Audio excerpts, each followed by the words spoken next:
What's up, guys? I'm SaltEMike, and this is your Star Citizen Week in Review for November 25th, 2024.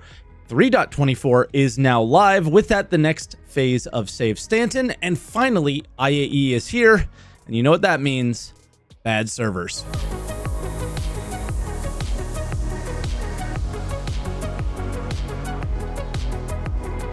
And as always, if this is your first week in review, this is where I take all of the official Star Citizen news each week, put it into one video, and share some of my opinions about it. I also live stream on Twitch, twitch.tv/SaltEMike. Actually, a lot of you guys showed up this last week to say hi, and as always, it's really, really awesome. And before we get into this video today, let me share with you our sponsor. This video is brought to you by Manscaped.com, the global men's lifestyle brand that is once again setting the bar higher in men's grooming standards. With the holidays just around the corner, it's the perfect time to treat yourself or a loved one to the ultimate grooming experience with Manscaped's latest release, the Chairman Pro package. First up, we have the star of the show, the Chairman Pro electric foil shaver. This isn't just any shaver, it features a 360-degree contouring head that comes with two interchangeable skin-safe blade heads. You've got the skin-safe 4-blade foil for a super close shave, and the skin-safe stubble trimmer for when you want to keep a bit of that rugged look. The package also includes the power shave gel to get the ultimate wet shave experience. This non-irritating lubricating formula is made specifically to work with the Chairman Pro, providing a smooth, comfortable shave. And to finish off, we have the Face Shave Soother. This aftershave serum is a game changer. Use it after shaving to hydrate your skin and soothe any post-shave irritation. If you're looking for the perfect gift this holiday season or just want to upgrade your grooming routine, the Chairman Pro package is the way to go. Use promo code SaltEMike for 20% off your order plus free shipping. What a better way to treat yourself or someone this holiday season. Once again, that's 20% off plus free international shipping with the promo code SaltEMike at manscaped.com. And as always, guys, you engaging with the sponsors make it really, really a really big deal. So I appreciate it. Thank you for that. But without further ado, let's jump into those patch notes.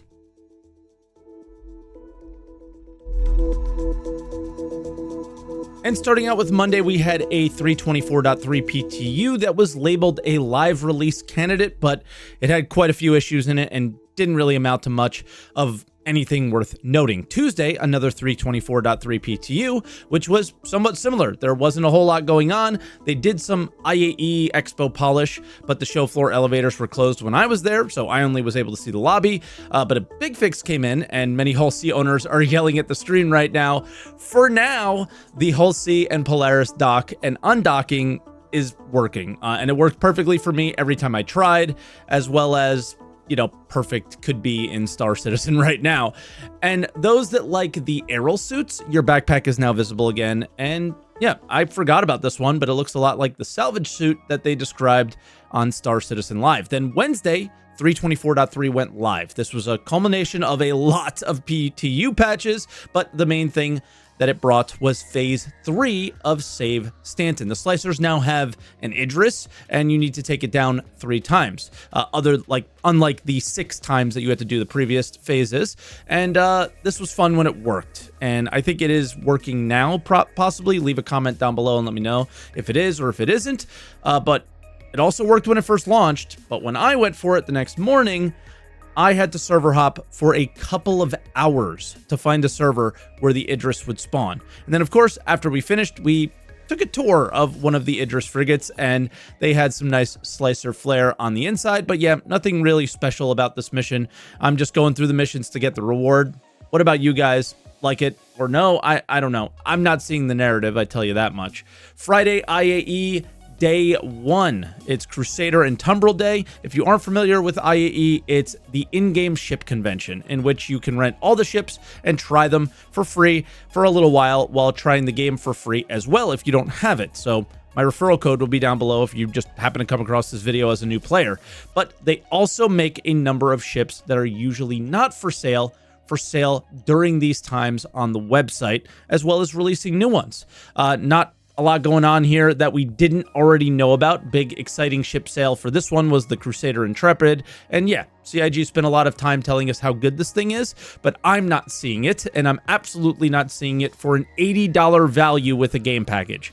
It sort of makes sense if Star Citizen is not going to be released for many years, which is what we think is the case. 1.0 is probably quite a few years away, and I think that they're guessing that a released game price point would be at around $80. But I would choose literally any ship over this one for anybody that I would be giving advice to that might want to try Star Citizen. So I don't really get it, but let me know in the comments what you guys think about the Intrepid.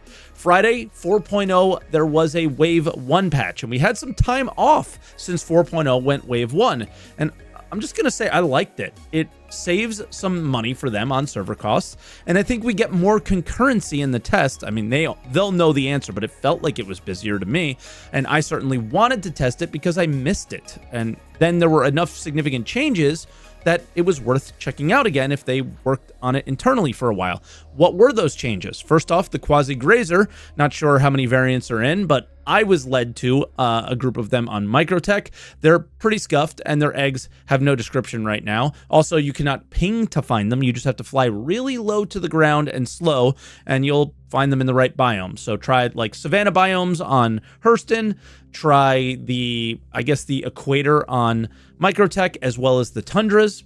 And then I think people found them on Bloom in Pyro, so not sure.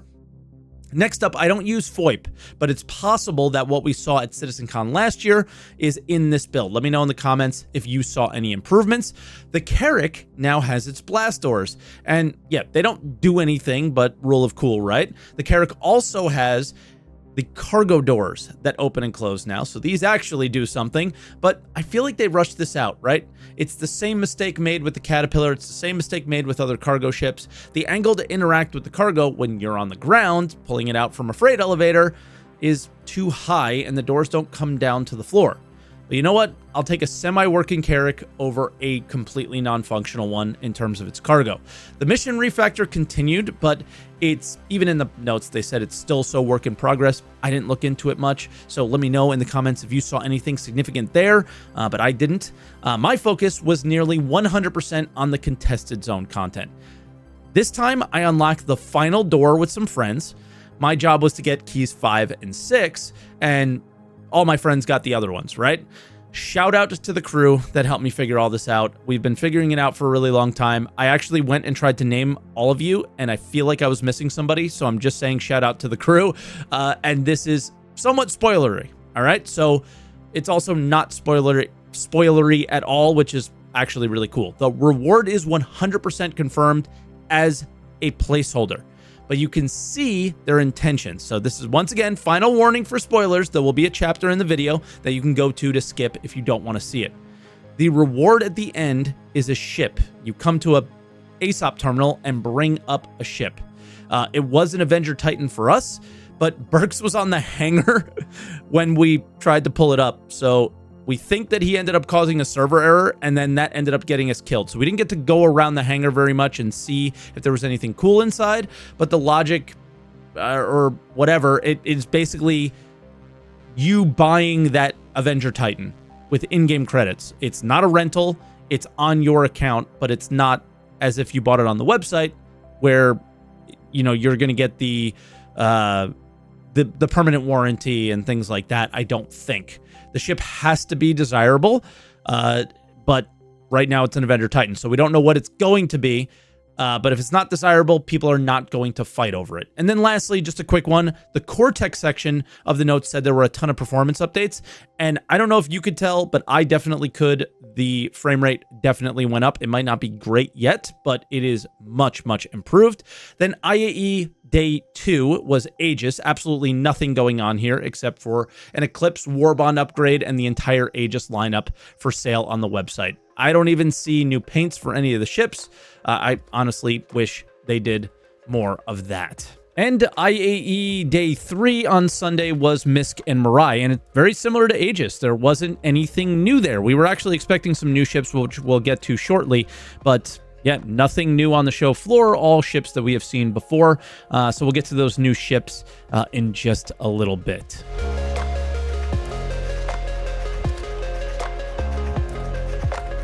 And then for video updates, we had IAE Show Day 1, and this was a bit of a throwback, and you'll see shortly, but it starts out with a commercial for the Intrepid, which Yeah, I think you know how I feel about that ship by now, but the actual content for the backers was this combination of Inside Star Citizen and Star Citizen Live, where the SCL had the interview-like format, but it was the ISC quality of polish, and the subject they wanted to touch on was time to kill on our ships, but they called it something else now.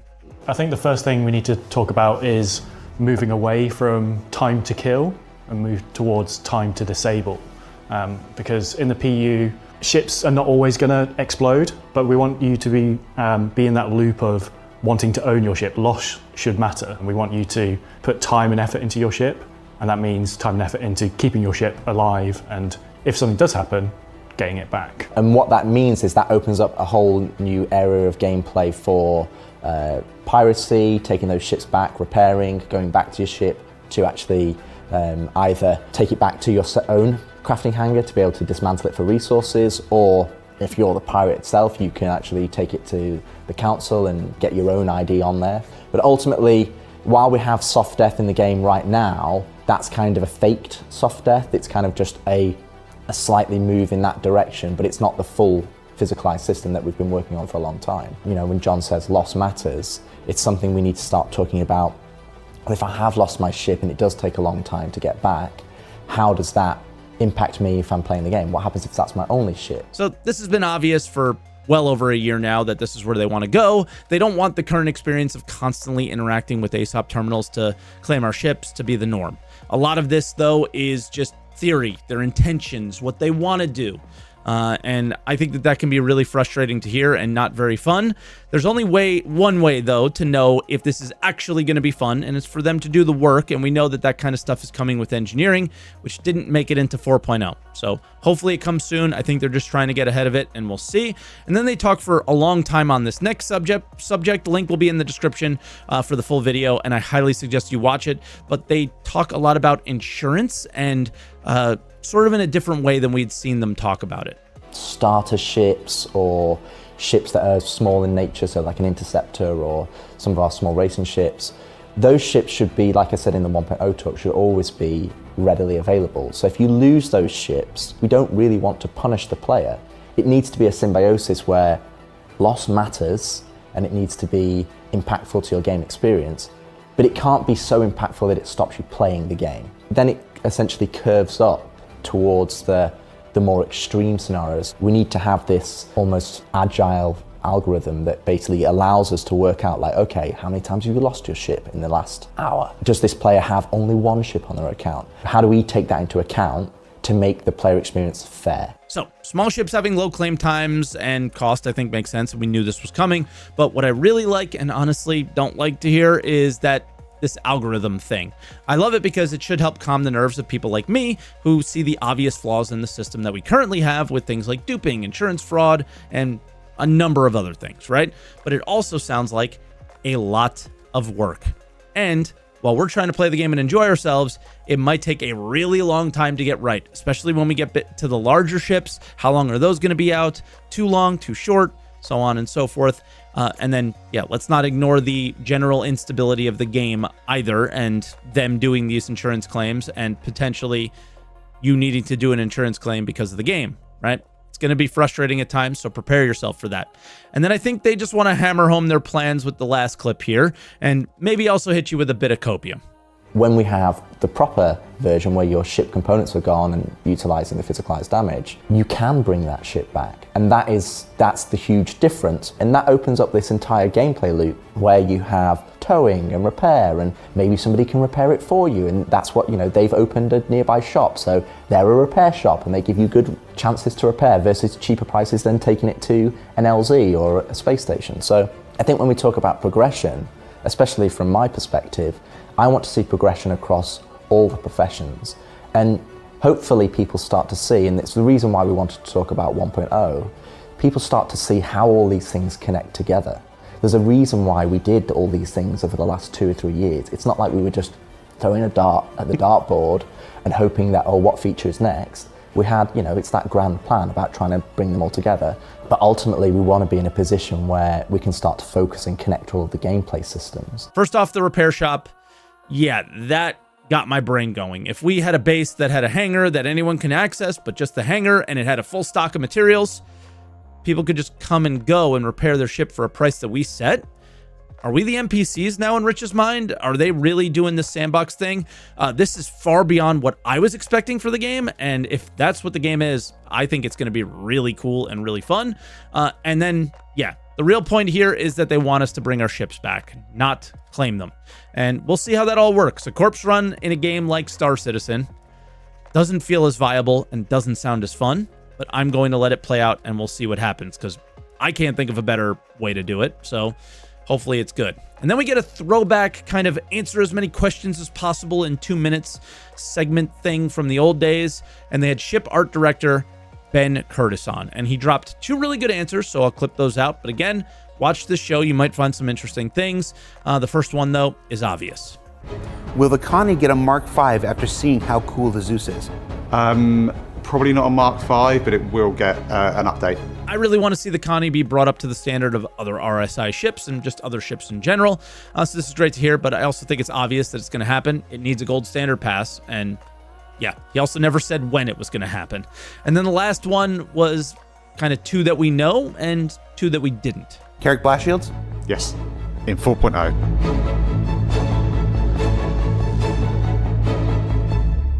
Carrick cargo doors? In 4.0. Oh, I'm going to try to squeeze one more in. What is the next manufacturer to get a focus after everyone frees up from the Polaris? We're still on RSI, but we're also pushing on to larger MISC ships and Drake ships. He said larger MISC ships. There are no large MISC ships on the silhouette video from CitizenCon, unless he means Mirai in there and the Guardian, but is that large? The Prospector looking ship had humans there for scale, and it was Prospector scale. So is it a concept, or is it a ship like the Odyssey? I have no idea. And then he said Drake ships, and the only Drake looking ship in the silhouette video that it could be, but like there, or actually was that one that might be large. It was like the weird shaped one. And then there was the Kraken, which was shown at CitizenCon a lot, but that will take so long. Is it even worth mentioning this far out? I don't know. That one was weird. And then Sunday afternoon, we had IAE Show Episode 2, and the show starts out exciting with a commercial for a ship we've only seen in silhouette form at CitizenCon, the Mirai Guardian. This is the big version of the Fury, basically. It's cool, but that's all we heard about it for the rest of the show. There was a tiny mention of the MISC Fortune during the show as well, but then nothing but one frame in this episode, and I'll let you try and find that. Then they get into the cap ship combat talk. That was the theme of the conversation that they were having with John Crew and Richard Tyrer, and it starts out with the conversation I don't recall hearing about, but they teased during the Squadron playthrough at CitizenCon. The first thing to sort of approach is it shouldn't just be the same gameplay as small ships, just scaled up. It needs to be, we talked about progression, it should be a progression of gameplay. So you can't just turn up, lob 50 torpedoes at a ship, press the I win button and go on. You've got to remove those defenses layer by layer. So capital ships have multiple defense. Obviously they have turrets on them for shooting ships. They also have PDCs for disabling closer targets such as missiles and torpedoes. And then they have physicalized shield emitters, which is what you saw in the demo where Cal Mason sort of kites a Vandal ship into it. So you need to take all those things out in progression to stand a chance against a capital ship. Now, I like the idea of systematically kind of taking out these ships and having to kind of have a bit of a boss fight, I guess. It sounds cool, but will it be as cool as it sounds? They have exactly 0 video of us showing how it looks outside of that CitizenCon demo, which is not a multi-crew kind of thing. It's a single-player game, so we'll have to see. And then next, they talk about what I guess we'll call Admiral gameplay. So you'll have to basically figure out, okay, this group or this squadron will take on this squadron will take on this, and this is where the hologlobe comes in terms of you're the admiral of the fleet. You're going, okay, right, I'm assigning you this target, and then if you're a fighter, you're going to then receive markers, and then obviously you're going to be connected to be able to say, okay, go now, I want you to attack now, because you need to have a coordinated alpha strike. If you just drip feed your damage over time, the capital ship will just be able to absorb it. So this is where you need to be able to go, okay, what's my tactics, what's my high-level strategy? And then once you've taken out the PDCs and you've taken down a shield phase, that's when you've got essentially 2 options. One option will be to board, so you'll be able to then use our hacking gameplay, and then obviously you'll have to fight your way through to the bridge to be able to take over it. Or the other side is then you just, if your mission is to just destroy this ship, if you've taken down those layers of defenses like John says, that's where you then send in the torpedoes. Now, I really like the ideas of this. If you've ever played a game like EVE, you really do need someone in charge calling the shots in big fights like this. It's really helpful, and having more of an overview of the fights would be really nice. But again, we have no footage of this, what it's all meant to look like and be. These are all talks that are meant for them to share their plans with the intention of us then watching them build it out. We see the PDCs coming in, things like that, right? But then again, it's been 13 years of plans. So I just want to watch them build it. I don't necessarily want to hear too much more about it. So I am understanding the point of the show, and I do really appreciate it, but I also hope they appreciate the idea of like, all right, let's get to business then, right? And then at the end, they had the QA members talk about the Polaris to try to kind of sell us on it like they do with the ship artists and things like that. I don't think it went poorly or anything, but yeah, the Polaris is kind of old news at this point, so for whatever reason, it didn't super excite me or anything either.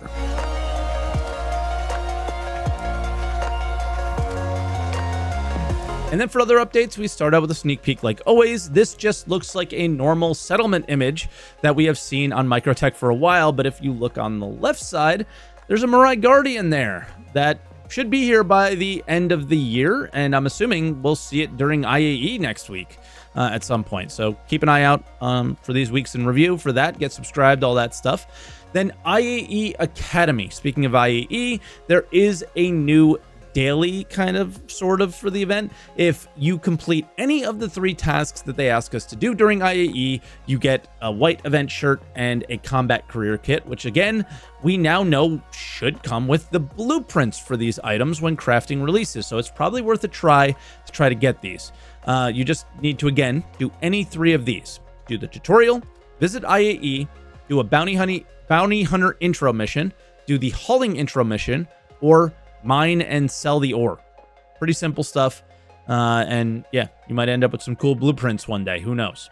And then for dev posts, we had a 4.0 wipe post that I did a pretty deep dive with my React videos or whatever. But as many of us expected, there will be a full wipe in 4.0. That means any ships you earn, any items you collected will all be reset back to whatever is on your web hanger. Any Alpha UEC will be reset to whatever you're supposed to start with based on your pledges, and all reputation will be set back to 0. But this doesn't mean that you will lose things like Save Stanton rewards or IAE Academy stuff. That's absolutely worth doing now, as it will follow you to 4.0. But if you're like grinding to get money, we don't know how far 4.0 is away, so you might want to do it. Then they're doing a major economy overhaul, as you would know, and this is the reason for the wipe. So if you guys haven't been watching myself or Space Cutlets, shout out to Space Cutlet because he's been going super hard on this the last few days, you would have missed that there is a large number of new commodities in Pyro and Stanton now. There's a lot that is about to change. To what extent is still hard to say, but the wipe is needed. It's been about a year, and I think it's welcomed.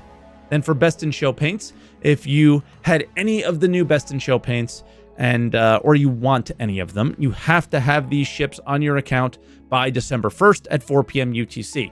They will be sending them out on the 2nd, and I'm pretty sure you need to own these, like for real money.